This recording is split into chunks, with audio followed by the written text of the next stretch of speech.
Okay, so we look at Rage 2 at 21:9.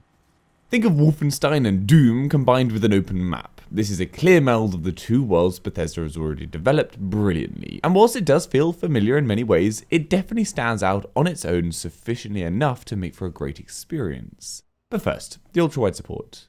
So gameplay correctly shows off more on the sides of the screen at all moments with a solidly wide FOV range to choose from. However, this does incur a lot of stretching on the sides, so avoid the top levels.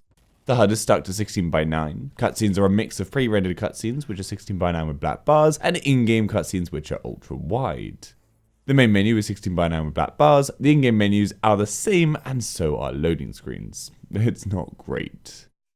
Performance-wise, generally it's positive. Sorry in advance for no FPS counter. Being a Bethesda.net title, I was unable to make any FPS counter appear, but I had to use my screen's inbuilt one. But I can confirm that I could stay over 60 FPS on pretty much highest everything settings, with just a few settings dropped one level like lighting. Generally this enabled me to stick in the 60 to 70 FPS range, however some things cause FPS to tank. A prime example, and a weird one at that, being melee hits. Executing someone causes the FPS to tank for a second before returning to normal. It must be something to do with how close you are to the character. It's not the end of the world, but it's certainly noticeable. You can generally make this run very well on most systems. There are a good amount of settings to tweak, but it's no standout, brilliant set of options. It does the job. Thankfully, with no loading screens once in game, the entire experience feels a lot smoother. General PC support wise, you can remap all your controller or mouse and keyboard controls, there are separate audio sliders for tweaking what channels feel too loud or quiet, and generally you can just change quite a decent amount to enable a comfortable experience. So gameplay wise, Rage 2 kind of feels a lot like the original game, but also quite noticeably different. The original is very old now and isn't the smoothest PC game to play, so don't think you're missing out on skipping it. It's really not worth the stress, and the technical bugs alone make it a pain on PC to get going. Here the gameplay is the refined brilliance that both Wolfenstein and Doom have. It tries to go for the same intensity as Doom in places, but then slow things down a little to match Wolfenstein.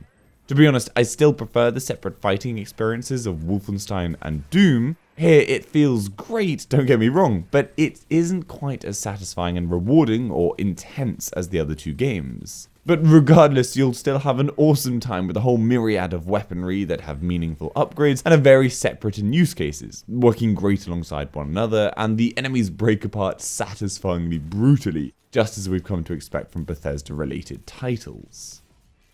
The big key difference in experiences here, however, is the open world nature. You can drive around in a number of different vehicles, and I should note that I am a real stickler for quality vehicle controls in gaming, loving the style of GTA over Need for Speed. This doesn't feel totally Need for Speedy, but sits about halfway in between the two aforementioned games. They have tried to do some good physics, but also kept a lot of the immovability of standard driving games. It's still fun, I just wouldn't play to just drive around. It's fun enough for getting me from A to B, but you're unlikely to just want to drive around for the sake of driving enjoyment.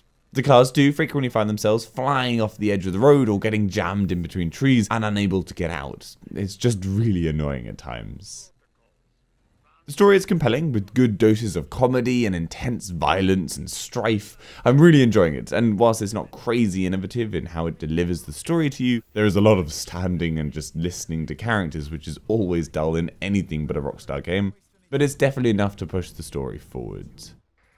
All in all, I can certainly recommend this. It's a solid injection of fun, first-person shooting and exploring. The world is a little on the bland side at moments, but it works, and I can't imagine you'll ever find yourself thinking that you've wasted your money or time.